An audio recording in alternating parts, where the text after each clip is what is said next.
Okay, so I was drawing, and a package that I've been waiting for is finally in the mail. So I'm going to open this, and hopefully I get what I want. If I can figure out how to open these, I never figured it out, and that's a YouTube video. We do not want to play that. Hello? Good enough. Weird packaging, man. Yes, sir. There's probably nothing in here. It's a random booster for Hell's Reaper CX-05. And I would be content with pretty much any of them except the Phoenix Red one, because that's like, I already have most of the parts from it. Everything else is fair game. Okay, let's figure out how to open this without damaging the box, because I am an avid box collector enthusiast weirdo. I am hoping for Hell's Reaper, obviously. I want to make a video on it. But that will be up to fate. Let's put that there.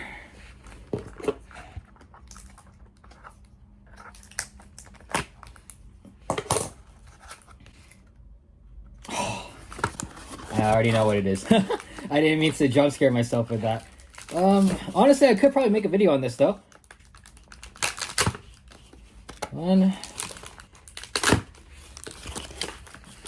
and 3. Okay. Time to open this up.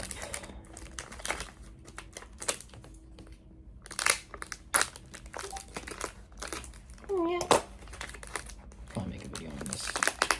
It will be interesting, but it is not Hell's Reaper. As you can see, it is a Rhino Reaper. But that is pretty good. Considering I only bought one of them, this is a prize bay. So I did get a lot of new parts. And yeah, I'm pretty content with this. Pretty sick looking. Okay, I should probably open up the other parts just for consistency's sake. This should be the Ratchet. I'm pretty sure it's a 455. Don't cut my finger now. Why is it? Oh, it's taped. No wonder. I am a little goober. Okay. 455. Got that there, and this should be the bit, which is dots. Which was just the part that I reviewed, but you can always do it again. No problem. Oh, I broke the nut. Okay. Hello. I am terribly sorry for stealing away the satisfaction of a proper unboxing from you guys. I didn't want to set up my tripod and everything for the very real chance that I got something that I couldn't review out of this. But I happened to get something we can review. So, say hello to Rhino Reaper, charge 455 dots, and I am never going to get used to saying CX names. Welcome back to the channel, to the few returners I have, at least. If it's your first time here, though, thanks for coming, and thanks for giving my videos a chance. I'm still new around here, and I very much appreciate you being here. With that said, today we have another review, this time for one of the bays from the CX-05 random booster, centered around a very beautiful Beyblade, Hell's Reaper. I purchased one of these from Bays and Bricks, and wanted to try my luck, and honestly, I'm quite happy with what I got. The random booster is sort of like a mystery box in that you don't know what's inside, so it could have gone a lot worse with what I got. Man, I love gambling! This pack has 2 prize bays out of 6, that being Hell's Reaper and Rhino Reaper. Of course, I was hoping for Hell's Reaper, as everyone should, obviously, but I was just slightly off the mark and got the second prize bay instead, which is Rhino Reaper. Fully aware, okay, now I'm fully aware that there are plenty of Hell's Reaper reviews out there, but I cannot say that there are many dedicated reviews to Rhino Reaper. So, I'll be the one who does it, for all of those people like me who couldn't get the correct prize bay and are trying to huff Copium. Now, Rhino Reaper is actually interesting because it's an evolution to Rhino Horn, which is certainly one of the most beloved and discussed bays in all of Beyblade X. Huh? Do I have a Rhino Horn? Well, of course I do. He's right here. Rhino Horn was one of the earliest releases in Beyblade X, owned by the blader Jian Strong, or Chopin in Japanese. She's tiny, she eats a lot, and is all around adorable, if not terrifying for her inhuman physical strength. Rhino Horn is infamous for being one of the worst Beyblades in the entire generation. Its entire gimmick was centered around being compacted and square to tighten the center of gravity to make it hard to push around. I have a Knife Shinobi here, which is an echo of Rhino Horn, basically means it's based off of it. And yeah, it's very square, it's very small, and its shape is just way too aggressive and too light to make good on the gimmick. And Knife Shinobi's even, what the hell? What? Why? I use YouTube videos for my backdrop, so I guess that was bound to happen. But anyways, as I was saying, Rhino Horn the blade was not functioning, and when you couple it alongside its other parts in 380 and Spike, the latter being arguably the worst defense bit we've ever had, Rhino Horn was quickly forgotten by fans. But of course it has a few fans. The underdogs always have fans. And now those fans can finally rejoice. Because Rhino Horn now has a CX evolution in Rhino Reaper. Technically speaking, of course. The blade still belongs to Hose Reaper, and it's not like you can run both of them at once in a deck. But it is a recognized stock combo, and has a unique assist blade, so there's that. I don't have anything to show you guys on the back of the box or anything. I mean, there's a giant sticker on this one, so it's like half locked, and it's already opened. So I'm just going to get right into the review.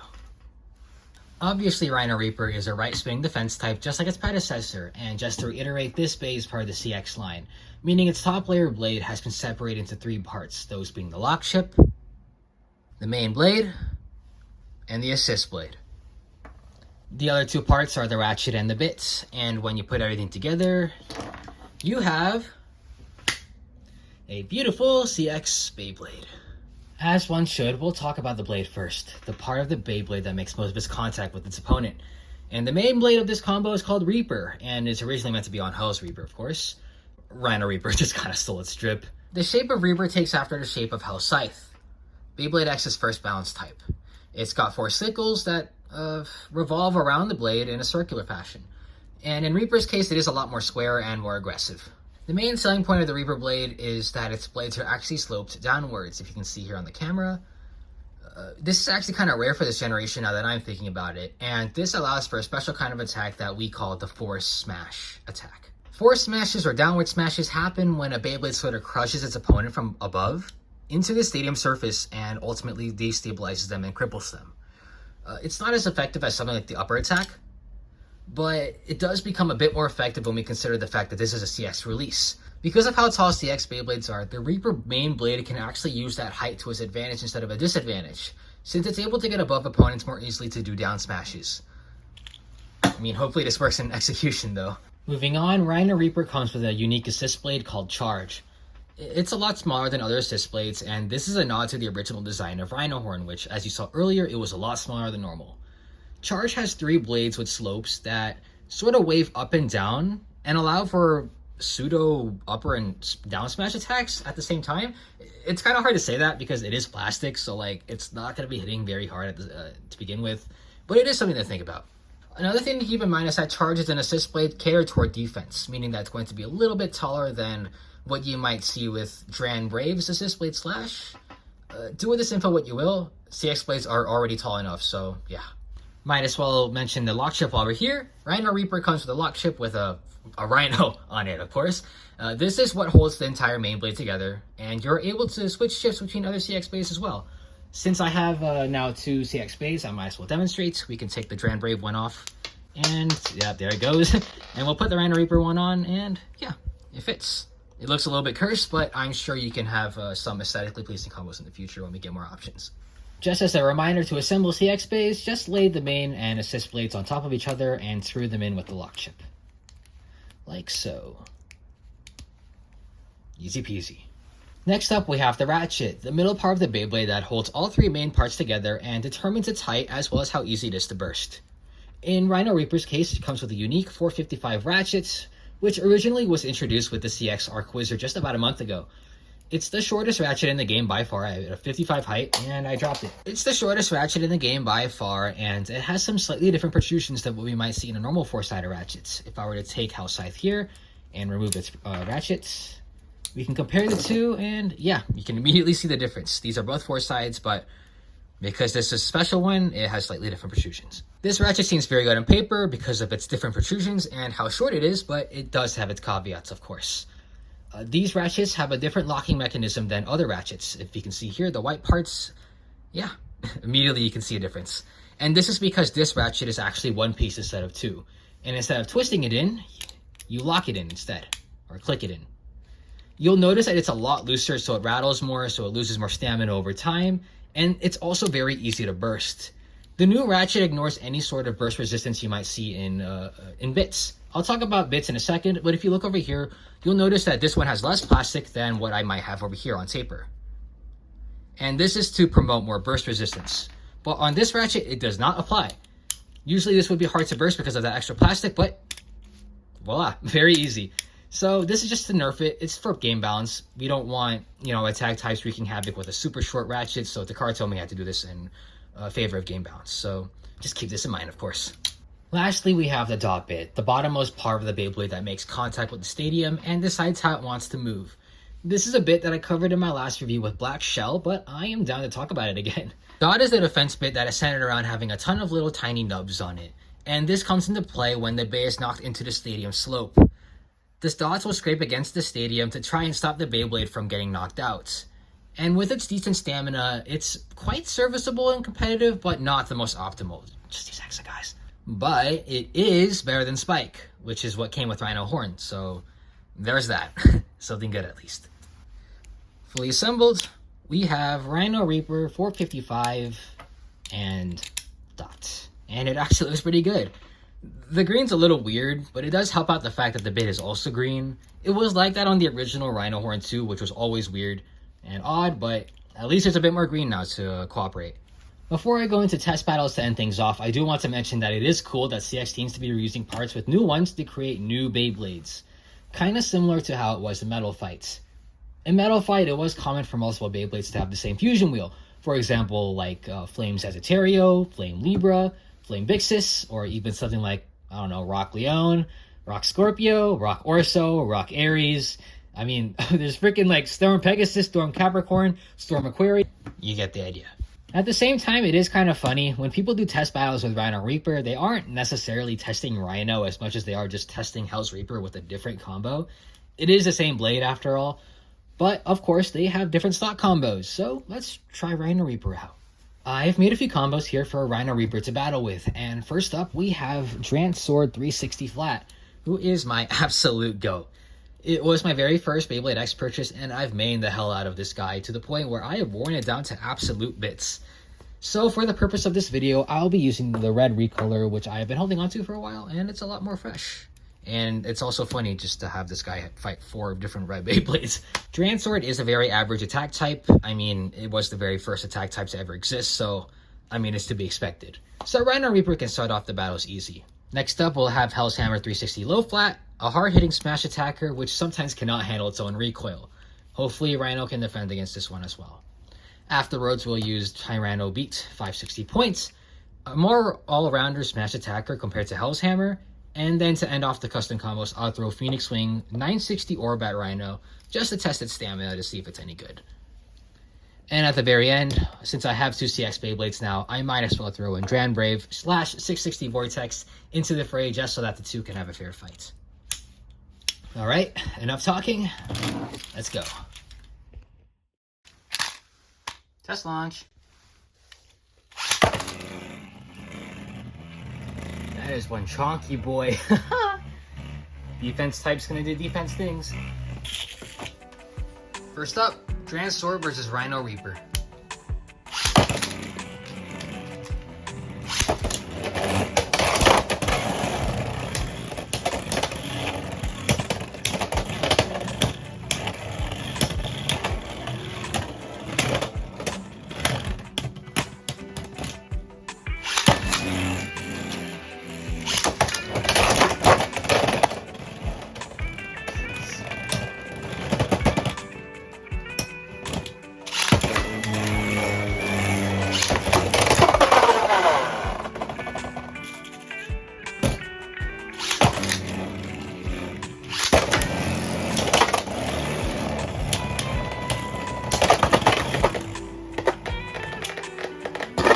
Up next, Hell's Hammer versus Rhino Reaper.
see every day.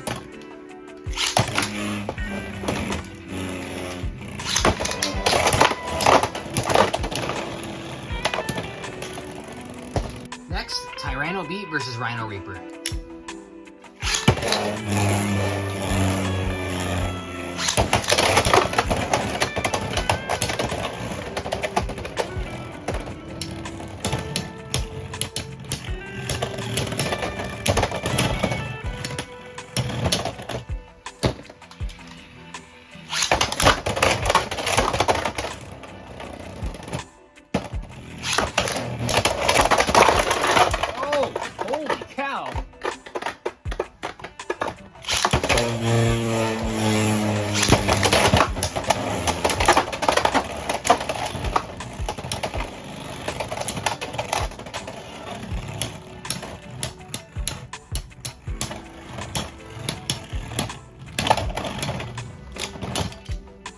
Nearing the end here. Next up, Phoenix Wave versus Rhino Reaper.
Okay, let's do some final observations before I go into the last battle, starting off with the damage check, and there isn't as much wear as I thought there would be.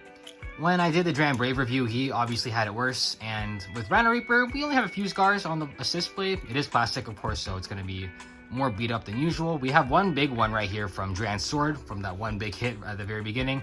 That was pretty wild. Not as much damage as I thought there'd be on the Ratchet, but I guess it makes sense because of how short it is. And the rest is on the metal, which I can't really notice at the moment. Yeah, it's going to take a few more battles before I can start seeing any real wear and tear. Another thing I've been surprised by is that it's not really bursting as much as I thought it'd be. You can see how wobbly it is here. I was going to mention that later, but I guess I can do it now. It is a very, very rattly Beyblade, and it's losing a lot of stamina from that, and it's kind of scary to be honest, but it's not bursting as much as I thought it'd be, so that's pretty cool for its end. But overall, I am noticing a lot of the same problems that the entire CX line has been having.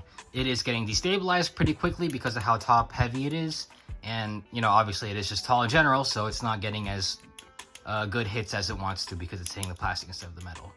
But that's just a CX problem, so you can't really do much about that. You can only do so much customization to circumvent those problems. But in the end of the day, it's just, that's just how things are. But yeah, he's actually doing pretty decently. I'm a lot more impressed than what I did with Black Shell. That was a complete blowout for that guy. Oh, and I dropped the Beyblade, let's go. But yeah, let's go into the final battle now. And last but not least, Dran Brave versus Rhino Reaper.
Okay, I've said all I had to say, so that'll be all for today. Like the video, comment, subscribe, do whatever the hell you want if you enjoyed my video.